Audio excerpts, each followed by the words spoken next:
नमस्कार, मैं हूं अंजलि, आपके साथ देश के सबसे बड़े न्यूज नेटवर्क TV9 में आप सभी का स्वागत है। आप देख रहे हैं न्यूज टॉप 9। उत्तर प्रदेश और राजस्थान में आकाशीय बिजली गिरने से 50 से ज्यादा लोगों की मौत हो गई है।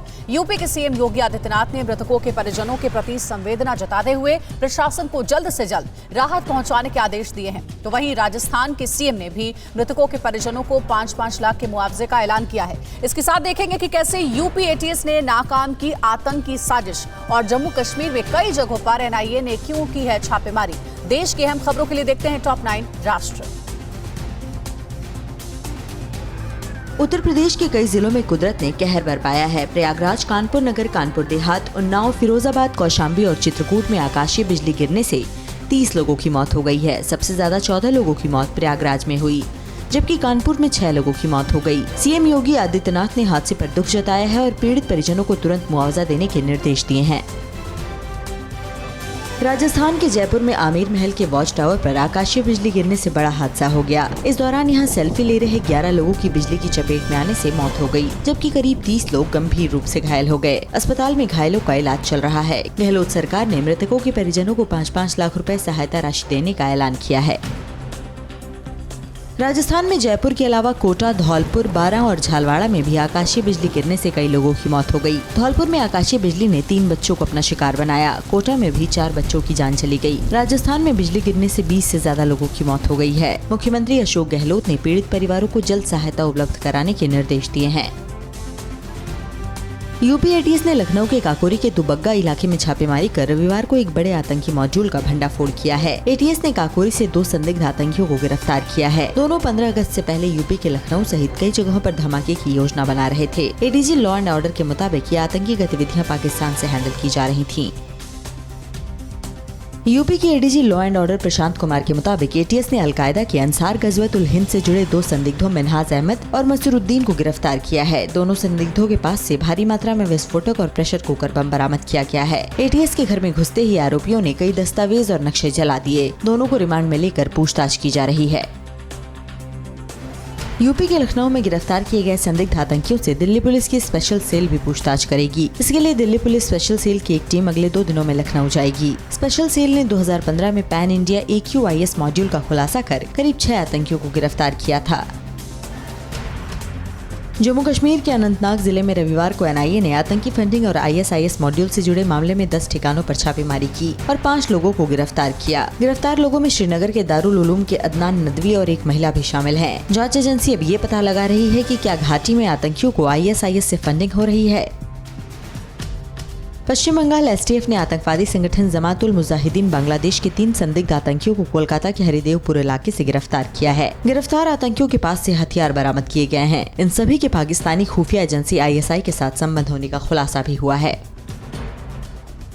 प्रधानमंत्री मोदी 15 जुलाई को अपने संसदीय क्षेत्र वाराणसी का दौरा करेंगे। पीएम कोरोना काल में करीब 8 महीने बाद वाराणसी जा रहे हैं। इस दौरान पीएम 1550 करोड़ की 10 परियोजनाओं का लोकार्पण करेंगे। पीएम के दौरे से पहले सूबे के प्रमुख सचिव RK तिवारी और DGP मुकुंद गोयल ने वाराणसी पहुंचकर तैयारियों का जायजा लिया। और एक बार फिर से न्यूज टॉप 9 का रुख करते हैं। अहमदाबाद में भगवान जगन्नाथ यात्रा निकलने से पहले मंगला आरती में सब परिवार शामिल हुए। अमित शाह, RSS बीजेपी के बीच समन्वय की जिम्मेदारी अब किसे मिली? पटियाला में बीजेपी नेताओं पर किसानों का हमला और दिल्ली के टीकरी इलाके में बीती रात लगी आग पर अब तक काबू नहीं। राज्यों की अहम खबरों के लिए देखिए टॉप 9 राज्य विशेष। केंद्रीय गृह मंत्री अमित शाह आज सुबह अहमदाबाद के जगन्नाथ मंदिर में सपरिवार मंगला आरती में शामिल हुए। इस दौरान उन्होंने पूरे परिवार के साथ पूजा अर्चना की। अहमदाबाद में भगवान जगन्नाथ की 144वीं ऐतिहासिक रथ यात्रा आज निकल रही है। अमित शाह 3 दिन के गुजरात दौरे पर हैं। चित्रकूट में हुई RSS की बैठक में ये फैसला किया गया है कि अब अरुण कुमार RSS और बीजेपी के बीच समन्वय का काम देखेंगे। कृष्ण गोपाल की जगह नए सह सरकार्यवाह अरुण कुमार लेंगे। इसके अलावा भी चित्रकूट में हुई संघ की बैठक में कई अहम फैसले किए गए। पंजाब के पटियाला में बीजेपी नेता भूपेश अग्रवाल और अन्य बीजेपी नेताओं पर किसानों ने हमला कर दिया। बीजेपी नेता एक कार्यक्रम में शामिल होने गए थे। पुलिस की मदद से किसी तरह उन्होंने अपनी जान बचाई। बीजेपी नेता भूपेश अग्रवाल ने आरोपियों पर जल्द कार्रवाई करने की मांग की है। सिविल एविएशन मिनिस्टर बनने के बाद ज्योतिरादित्य सिंधिया ने मध्य प्रदेश को बड़ी सौगात दी है। सिंधिया ने ट्वीट कर जानकारी दी कि मध्य प्रदेश से 16 जुलाई को स्पाइस जेट की 8 उड़ानें शुरू होने जा रही हैं। इसे लेकर सीएम शिवराज ने सिंधिया को बधाई दी और कहा कि इन उड़ानों से ग्वालियर और जबलपुर के साथ साथ मध्य प्रदेश के विकास को नई गति मिलेगी। दिल्ली के टिकरी इलाके में बीती रात भीषण आग लग गई। टिकरी के पीवीसी मार्केट में लगी आग धीरे धीरे बड़े इलाके में फैल गई। आग में पीवीसी मार्केट में भारी नुकसान हुआ है। फायर ब्रिगेड की 40 गाड़ियां आग बुझाने के लिए मौके पर पहुंची। इस हादसे में किसी के हताहत होने की खबर नहीं है। मानसून का लंबे समय से इंतजार कर रहे दिल्ली वासियों को आज राहत मिल सकती है। मौसम विभाग के मुताबिक दिल्ली में आज बारिश हो सकती है। इसके साथ ही पश्चिमी उत्तर प्रदेश और पूर्वांचल के उत्तरी हिस्सों में भी भारी बारिश की संभावना है। यूपी में 14 जुलाई तक बारिश का सिलसिला जारी रह सकता है, जिससे भीषण गर्मी से बेहाल लोगों को राहत मिलेगी। उत्तर प्रदेश के गोंडा में यशवंत सिंह नाम के दबंग ने अपनी जमीन बताकर महिला पीटीसी सदस्य का घर जेसीबी से ढहवा दिया, जिससे पूरा परिवार बेघर हो गया। सूचना पर पहुंची पुलिस ने दबंग के खिलाफ मामला दर्ज कर उसे गिरफ्तार कर लिया है और जेसीबी भी सीज कर लिया है।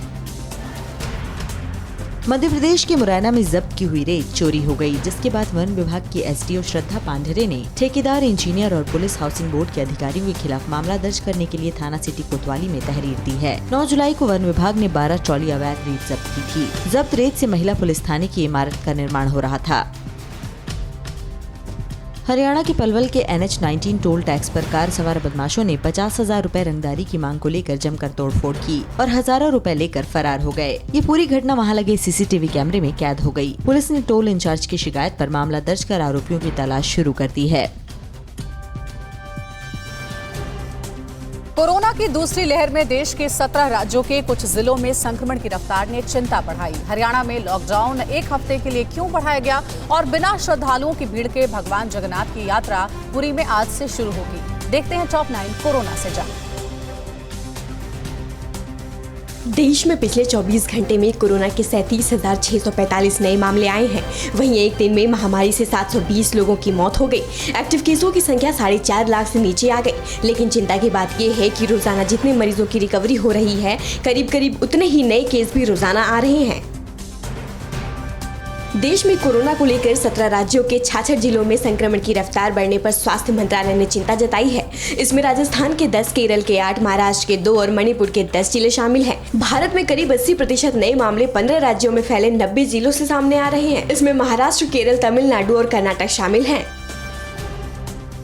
कोरोना महामारी की तीसरी लहर के खतरे को देखते हुए हरियाणा सरकार ने राज्य में 1 हफ्ते के लिए और लॉकडाउन बढ़ा दिया है। अब हरियाणा में 19 जुलाई सुबह 5 बजे तक छूट के साथ पाबंदियां जारी रहेंगी। हालांकि इस दौरान IIT और ट्रेनिंग इंस्टीट्यूट खोलने की इजाजत दे दी गई है। इसके अलावा 50% क्षमता के साथ सुबह 6 बजे से रात 8 बजे तक स्पा खोलने की अनुमति दी गई है। दिल्ली में कोरोना नियमों का उल्लंघन करने वाले कई बाजारों और दुकानदारों के खिलाफ कार्रवाई हो चुकी है।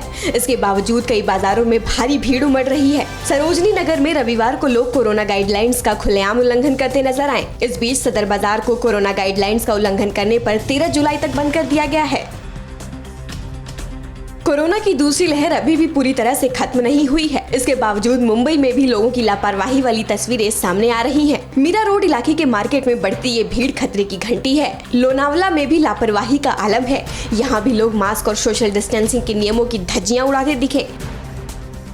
ओडिशा के पुरी में भगवान जगन्नाथ की सालाना रथ यात्रा आज से शुरू हो रही है। कोरोना की वजह से पुरी में बीती रात 8 बजे से 13 जुलाई सुबह 8 बजे तक कर्फ्यू लगा दिया गया है। इस बार रथ यात्रा में श्रद्धालुओं की एंट्री पर रोक है। जगन्नाथ मंदिर से रथ यात्रा शुरू होकर 3 किलोमीटर दूर गुंडिचा मंदिर पहुंचती है। इस स्थान को भगवान की मौसी का घर भी माना जाता है। मध्य प्रदेश के आगर मालवा में सख्ती के बावजूद लोग कोरोना के खतरे को लेकर लापरवाह हैं। आगर मालवा के हाट बाजार में रविवार को भारी भीड़ दिखाई दी। हजारों की भीड़ में लोगों ने न मास्क लगाए न सोशल डिस्टेंसिंग का पालन किया। भीड़ को लेकर प्रशासन भी बेखबर दिखा। कोरोना की तीसरी लहर की आशंका के बीच ऐसी भीड़ से संक्रमण फैलने का खतरा बढ़ सकता है। दिल्ली और यूपी में पिछले कुछ दिनों से रोजाना आने वाले कोरोना के नए केसों में उतार चढ़ाव देखने को मिल रहा है। 24 घंटे में दिल्ली में पिछले दिन की तुलना में कुछ कम केस आए हैं। दिल्ली में कल सिर्फ 53 नए मामले दर्ज किए गए, जबकि 3 मरीजों की मौत हो गई। यूपी में 24 घंटे में 125 नए केस मिले, जबकि पिछले दिन 98 केस मिले थे। महामारी की वजह से रविवार को 5 की मौत हो गई।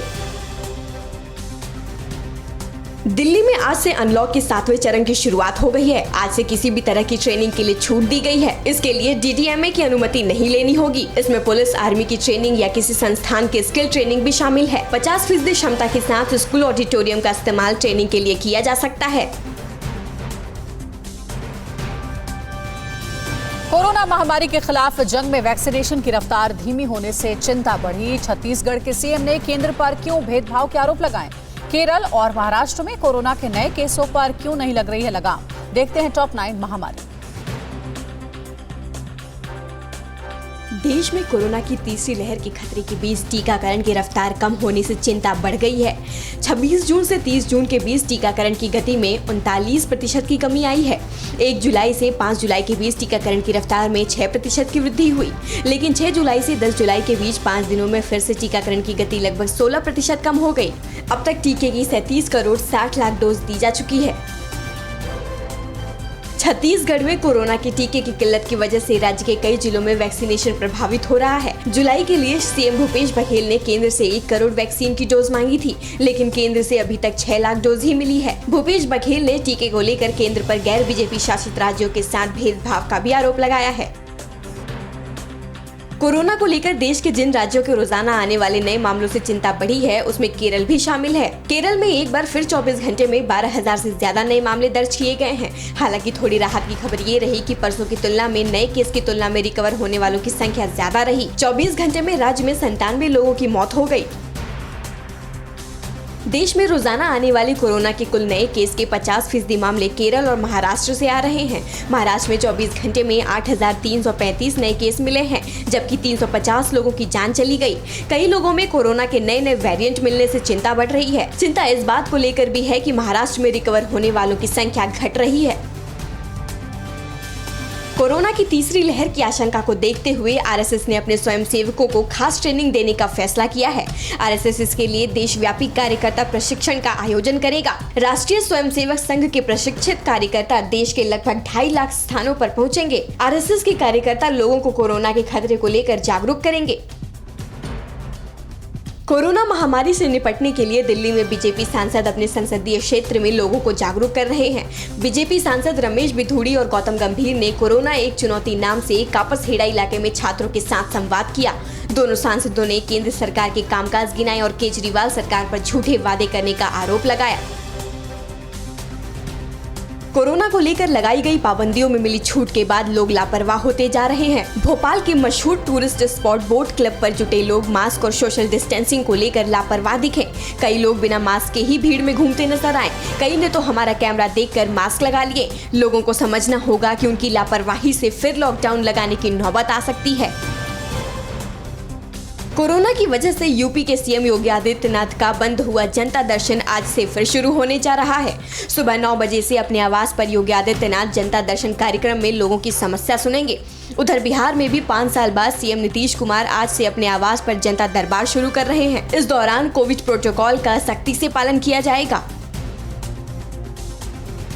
ब्रिटेन में कोरोना के नए मामलों में भारी इजाफे को देखते हुए बोरिस जॉनसन सरकार में मंत्री नदीम जाहवी ने कहा कि 19 जुलाई के बाद भी लोगों को बंद स्थानों पर मास्क लगाने की सलाह दी जाएगी। रोजाना कोरोना के 30,000 से ज्यादा नए मामले आने के बावजूद जॉनसन सरकार 19 जुलाई से सभी पाबंदियों को खत्म करने का ऐलान कर चुकी है।